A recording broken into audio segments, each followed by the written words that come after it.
दावा किया है कि एलएलबी स्टूडेंट सदाकत समाजवादी पार्टी का करीबी है और उसके साथ ही वो अतीक अहमद के परिवार का भी करीबी था। सोशल मीडिया पर सदाकत की तस्वीर सपा अध्यक्ष अखिलेश यादव के साथ सामने आई है और आपको बता दें, इस पर अखिलेश यादव ने भी प्रतिक्रिया देते हुए कहा, सोशल मीडिया का दौर है, किसी के साथ भी किसी की तस्वीर हो सकती है। यहाँ आपको ये भी बता दें कि केंद्रीय राज्य मंत्री एसपी सिंह बघेल उमेश पाल के घर पहुंचे, उमेश पाल की पत्नी और मां के साथ मुलाकात की। इसके साथ ही परिजनों को हर संभव मदद का भरोसा भी दिलाया गया है।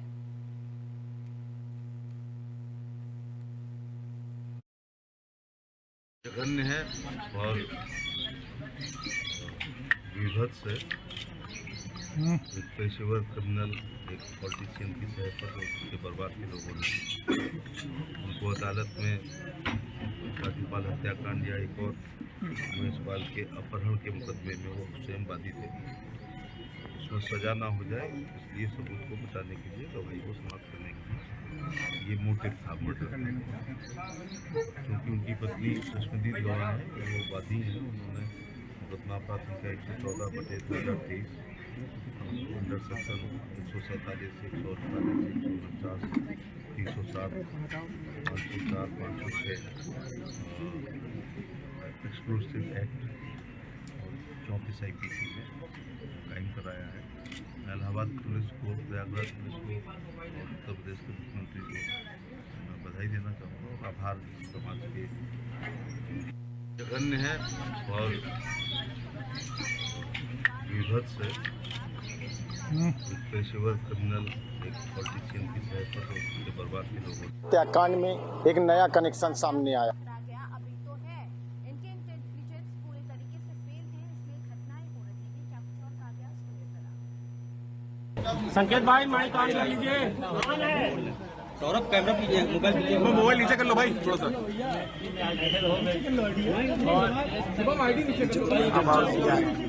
और नीचे हाथ कर लो भैया, मोबाइल थोड़ा सा नीचे कर लो। जो पकड़े गए और भी तो हैं और का भी तो गिरफ्तार करना चाहिए। उनकी इंटेलिजेंस बिल्कुल फेल है और इसी की वजह से ऐसी घटनाएं हो रही हैं, तो कानून व्यवस्था बिल्कुल ध्वस्त है। यूपी के प्रयागराज में सरेरा हुई अंधाधुंध फायरिंग की घटना के बाद बहराइच में सरेरा एक रिटायर्ड दरोगा पर जानलेवा हमला करने का मामला सामने आया। प्रदेश के मुख्यमंत्री योगी आदित्यनाथ ने प्रयागराज में हुई घटना के बाद साफ संदेश दिया कि अपराधियों के खिलाफ जीरो टॉलरेंस की नीति अपनाते हुए कठोर कार्रवाई की जाएगी। वहीं बहराइच के थाना दरगाह इलाके के कैलाश होटल के पास दबंगों ने सरेरा एक रिटायर्ड दरोगा पर जानलेवा हमला कर दिया। इस हमले में दरोगा पूरे तरीके से जख्मी हो गया, जिसके बाद उसे बहराइच अस्पताल भर्ती करवाया गया। इस पर पूरे मामले में बहराइच पुलिस की कार्यशैली पर भी सवाल उठे हैं। बता दें कि घायल मेराज अहमद रिटायर्ड दरोगा है। मेराज पर सरेरा 3 लोगों ने जानलेवा हमला कर दिया, जिसमें मेराज गंभीर रूप से घायल हो गया, उसे अस्पताल में भर्ती कराया गया है। मेराज के सिर और शरीर पर गंभीर चोटें आई। अस्पताल में पहुंचने के बाद पीड़ित रिटायर्ड दरोगा ने नामजद तहरीर देते हुए मनोज सिंह, मोहम्मद रजा, मोहम्मद आसिफ के खिलाफ जानलेवा हमला कर मारपीट करने के संबंध में तहरीर दी गई। वहीं इस मामले में पुलिस ने महज खाना पूर्ति करते हुए IPC की धारा 323 और 506 के तहत प्राथमिकी दर्ज की, जिसके बाद इस पूरे मामले में पुलिस की कार्यप्रणाली पर सवाल खड़े हो गए हैं और ये कहा जा रहा है कि क्या यही जीरो टॉलरेंस वाली बात जो कही जा रही है वो सामने आ रही है।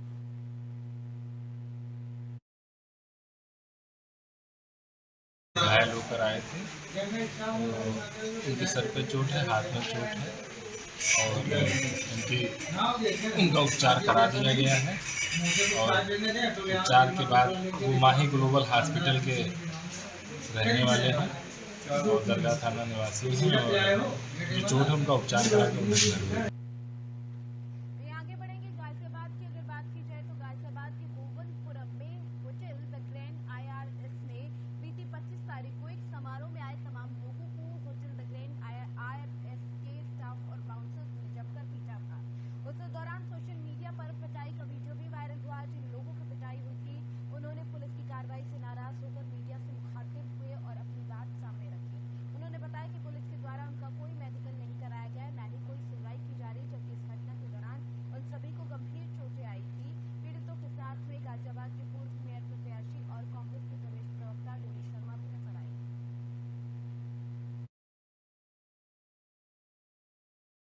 जिस तरीके से अपराधी आज खुले तौर पर डंडे बरसा रहे हैं, सर फाड़ रहे हैं, आंख फोड़ रहे हैं, छोटे बच्चों को मार रहे हैं, बुजुर्ग नहीं देख रहे, महिला नहीं देख रहे, हमें लगता है डर खत्म हो गया है उत्तर प्रदेश में प्रशासन का लोगों के बीच में। आज गाजियाबाद का व्यक्ति शादी समारोह में जाने से डरेगा, शादी ब्याह करने से डरेगा, कोई हॉल बुक करने से डरेगा। वो ये डरेंगे कि आम नागरिक अगर आज कहीं फंक्शन करे, कहीं हम पर ताबड़तोड़ हमला ना हो जाए। ये हमला जिस तरीके से दरवाजे बंद करके और ताबड़तोड़ डंडे बरसाए हैं, लाठी हॉकी जो सामने आ गया वो उसको मारा गया है। ये आज लगता है कि खुल्लम खुल्ला, जहां कहते थे कि आज बुलडोजर वाली सरकार है, तो बुलडोजर हमें गाजियाबाद में। पुलिस अधीक्षक ने गैंगस्टर एक्ट के तहत 6 अपराधियों पर कार्रवाई की। गैंगस्टर अपराधियों की 2,20,66,714 रुपए की संपत्ति को कुर्क कर लिया गया। अपराधियों की कुल संपत्ति में 2 पहिया, 4 पहिया वाहन, मकान और प्लॉट शामिल है। बता दें कि अपराधियों ने अवैध गांजा का अंतर्राज्यीय परिवहन और विक्रय कर अपूर्त संपत्ति कमाई थी। 5 गैंगस्टर एक्ट के अपराधी जनपद के मोधा कस्बे और एक अपराधी महोबा जिले का बताया गया है। गैंगस्टर एक्ट की कार्रवाई के चलते जिले में अपराधियों में हड़कंप मचा हुआ है।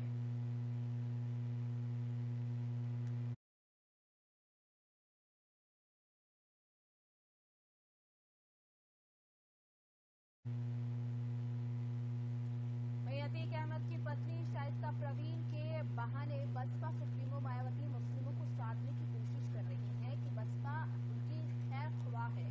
मात्र आरोप प्रत्यारोप से वो शाइस्ता को पार्टी से बाहर नहीं करेंगे। विधानसभा चुनाव 2022 में बसपा की हालत खराब हो गई। इससे पहले बसपा दलितों के साथ साथ मुस्लिमों का भी साथ पाकर सत्ता के शीर्ष तक पहुंची थी। हाल के चुनाव में बसपा को पहले की तरह मुस्लिमों का समर्थन नहीं मिल पा रहा और बसपा मुस्लिमों को फिर से जोड़ने की तैयारी कर रही है। लगातार इस पर फोकस किया जा रहा है। प्रयागराज प्रकरण में अतीक अहमद की पत्नी शाइस्ता पर मुकदमा दर्ज कराया गया। मायावती ने मंशा साफ कर दी है कि शाइस्ता को जांच में दोषी साबित होने के बाद पार्टी से निष्कासित किया जाएगा। मायावती छोटी छोटी गलतियों पर पार्टी पदाधिकारियों को बाहर का रास्ता दिखाती रहती है। शाइस्ता प्रकरण की प्रदेश भर में गूंज होने के बावजूद मायावती ने साफ किया है कि जांच के बाद ही कोई एक्शन होगा। यानी मायावती मुस्लिमों को संदेश देने की कोशिश कर रही है कि वो मुस्लिमों के साथ हैं, बावजूद इसके कि उन्होंने ये कहने में भी गुरेज नहीं किया है कि अतीक समाजवादी पार्टी का ही प्रोडक्ट है। लेकिन शाइस्ता पर निर्णय बाद में छोड़ा गया है। ये भी बताने की पूरी कोशिश की गई कि चाहे हालात जैसे भी हों, बसपा मुस्लिमों के साथ खड़ी होगी। बसपा सुप्रीमो मायावती ने सपा पर निशाना साधते हुए कहा कि वो बताते हैं, सही जानते हैं कि अतीक अहमद समाजवादी पार्टी का ही प्रोडक्ट है। राज्यपाल हत्याकांड के गवाह उमेश पाल और उनके गलन की हत्या के मामले में अतीक अहमद की पत्नी, बेटे और खिलाफ मुकदमा दर्ज हुआ। मायावती ने ट्वीट कर कहा कि बसपा इस मामले को गंभीरता से ले रही है। उन्होंने कहा कि अतीक सपा के एमएलए और एमपी रहा है। अब राज्यपाल की पत्नी भी बसपा से उसी सपा में चली गई जिसे वो मुख्य दोषी ठहराती थी। ऐसे में उसकी आड़ में कोई राजनीति करना ठीक नहीं। मायावती ने कहा कि बसपा किसी भी अपराध की सजा उसके परिवार या समाज के किसी भी निर्दोष व्यक्ति को नहीं देती है। ये भी सच है कि पार्टी भी जाति और धर्म के आपराधिक तत्वों को बढ़ावा नहीं देती। आपको बता दें कि शाइस्ता को बसपा ने प्रयागराज के महापौर पद का प्रत्याशी घोषित किया है।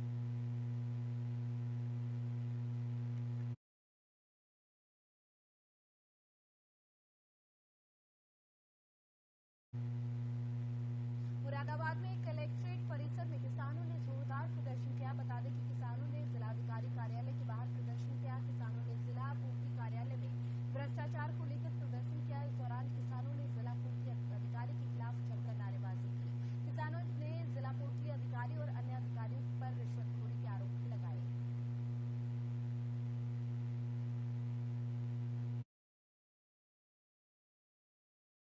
एक मिनट जी, किस मांग में प्रदर्शन किया जा रहा है जी? एक गांव है हुसैनपुर शरावली, वहाँ पे एक कोटा निलंबित को लेकर डीएसओ साहब को फ़ोन किया था जिलाध्यक्ष महोदय ने। उन्होंने 2 बार फ़ोन किया, फ़ोन नहीं उठाया। उससे पहले उनको अवगत कराया गया था। उनके विभाग के लोगों ने 70,000 रुपये की उसको रिश्वत ली। ना ही उसको निलंबित किया है, ना ही उसको बहाल किया। रोज़ उसको टालमटोली मचाई हुई है। नीचे सप्लाई वाले बोलते हैं कि डीएसओ साहब ने मंगाए हैं। डीएसओ साहब कहते हैं मैंने फाइल भेज दी है। सुनने को कोई तैयार नहीं है। मलाई का विभाग है, पूरा जिला में तीनों तहसीलों में सप्लाई के नाम पर लूट मची हुई है। 5 यूनिट बांटने को कहा गया, 4 यूनिट बटती हैं। आप जांच करके गांव-गांव जाकर पूछ सकते हो। तो क्या सरकार इस पर काम कर रही है और यहाँ पर लूट मची हुई है।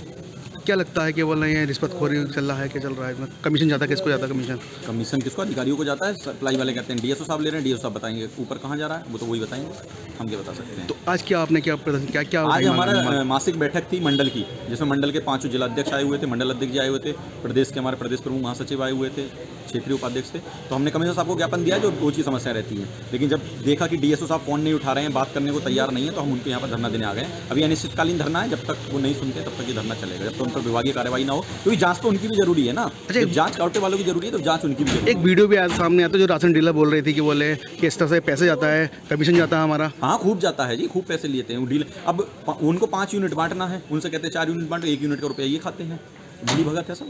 योगी सरकार उसके बाद यही लोग जांच बिठवाते हैं। राशन भी कम मिलता है लोगों को। हाँ जी, तो भाजपा सरकार जो लगातार कहती है वो इस तरह से सब राशन मिलना चाहिए लोगों को, लेकिन राशन माननीय मुख्यमंत्री जी ने डंडा टाइट किया हुआ है, लेकिन उन्होंने कहा नेताओं की नहीं सुननी है, तो भाजपा नेताओं की नहीं सुनते तो सोचते हैं विपक्ष की भी ना सुने। अब हम तो किसान यूनियन वाले हैं, तो वो हमारी कहाँ सुनेंगे? तो ये सोचते हैं कि जब हम उनकी नहीं सुन रहे वो चल रहे यार। हिमाचल प्रदेश के सीएम सुखविंदर सिंह सुक्खू नोएडा पहुंचे और उन्होंने हिमाचल के गवर्नर शिव प्रताप शुक्ला का हाल जाना। बता दें कि सीने में तेज दर्द होने के बाद शिव प्रताप शुक्ला को नोएडा के सेक्टर 27 स्थित कैलाश हॉस्पिटल में भर्ती कराया गया, जहां उनसे मिलने सुखविंदर सुक्खू पहुंचे हैं।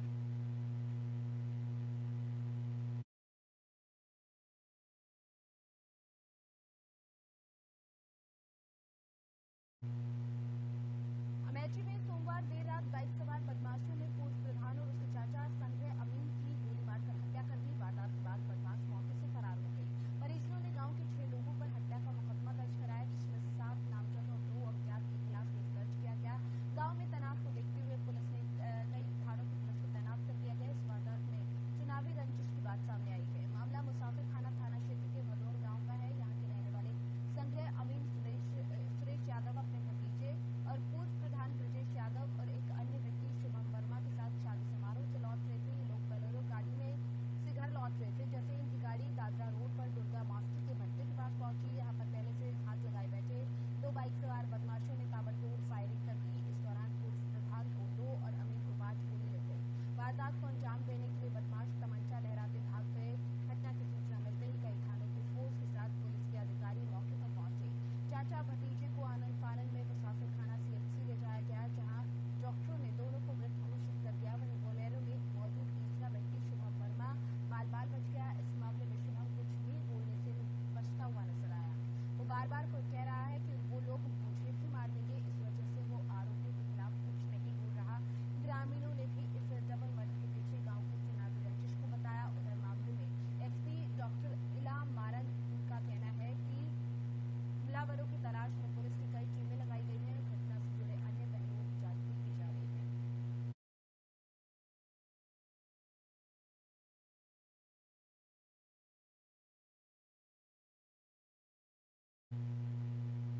वहीं बाराबंकी में कृषि विज्ञान केंद्र में कृषि मेले का आयोजन था, जहां पर भाजपा नेता पंकज दीक्षित की गुंडागर्दी सामने आई। भाजपा नेता ने कृषि मेले में कृषि विज्ञान केंद्र के आशु लिपिक के साथ जमकर मारपीट की। इस मारपीट का वीडियो अब सोशल मीडिया पर वायरल हो रहा है। ये बीजेपी नेता पूर्व विधायक सुंदरलाल दीक्षित के बेटे हैं और इनका विवादों से पुराना नाता रहा है। बता दें कि पंकज दीक्षित ने पहुंचते ही कृषि विज्ञान केंद्र हैदरगढ़ के आशु लिपिक आलोक कुमार सिंह से अभद्रता करनी शुरू कर दी, जिसका आशु लिपिक और वहां मौजूद कर्मचारियों ने विरोध किया तो उसके साथ मारपीट करने लगा, जिसका वीडियो अब सोशल मीडिया पर जमकर वायरल हो रहा है।